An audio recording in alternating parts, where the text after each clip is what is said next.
आज सालेपुर पंचायत समिति अंतर्गत रामेश्वर ग्राम पंचायत बड़ भीमराजपुर बाणेश्वर महादेव पीठर उन्नतीकरण और बुढ़ावर मठर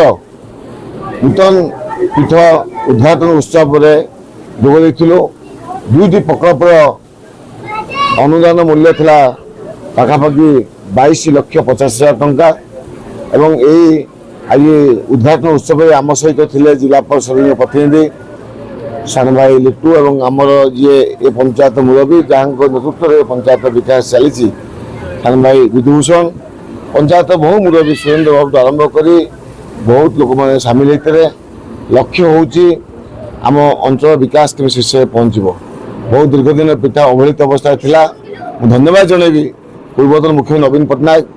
और 24 मसीह आर्थिक अनुदान देते कार्य समाप्त होती आज उद्घाटित होती लोक मान भर गोटे उत्साह आसी जो मंदिर पीठ आज दीर्घ दिन अवहेलित था अनेक लोक अनेक कथा कही से कार्य हो पारा आज कार्य समाप्त होती जो मैंने आज सहयोग कर समाप्त कर समस्त धन्यवाद जनाऊँगी और समस्त निवेदन करी ये मंदिर मस्जिद एवं मठर उन्नति समस्त सहयोग कर आगे आसतु। विक्रम केशरी सामल 43 नंबर जोन जिला परिषद प्रतिनिधि आज आम अंचल बड़ गर्व और गौरवर विषय दीर्घ दिन धरी श्री श्री बाणेश्वर महादेव पीठ जो भाई अवहेलित अवस्था बहुत चेष्टा करी आम ये मंदिर कौन उन्नतीकरण कर तेरे 2024 मसीह मानवर विधायक टांगी सालेपुर श्रीयुक्त प्रशांत बेहरा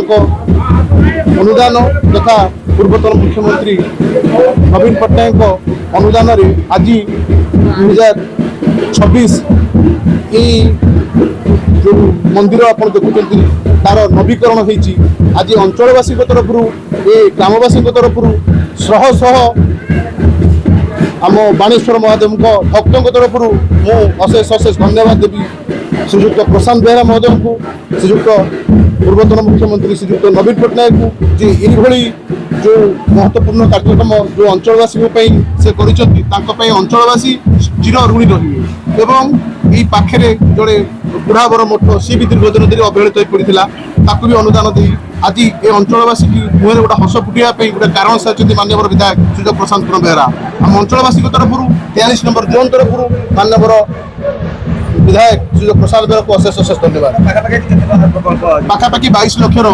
प्रकल्प आज उद्घाटित होती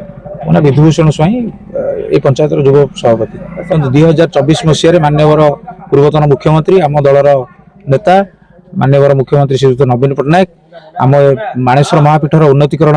8 लाख अनुदान करते एमती टोटाल एमएलए अनुदान और मान्यवर जिला परिषद अनुदान मिसी टोटाल पाखे 22,50,000 टंकार अनुदान बुढ़ावर मठ और आमर बाणेश्वर महादेव पीठ को आसी अच्छी एवं ये उन्नति कार्यक्रम आज समाप्त होती मान्यवर विधायक करकमल दुईटी जाक प्रकल्पर शुभ उद्घाटन होती अंचल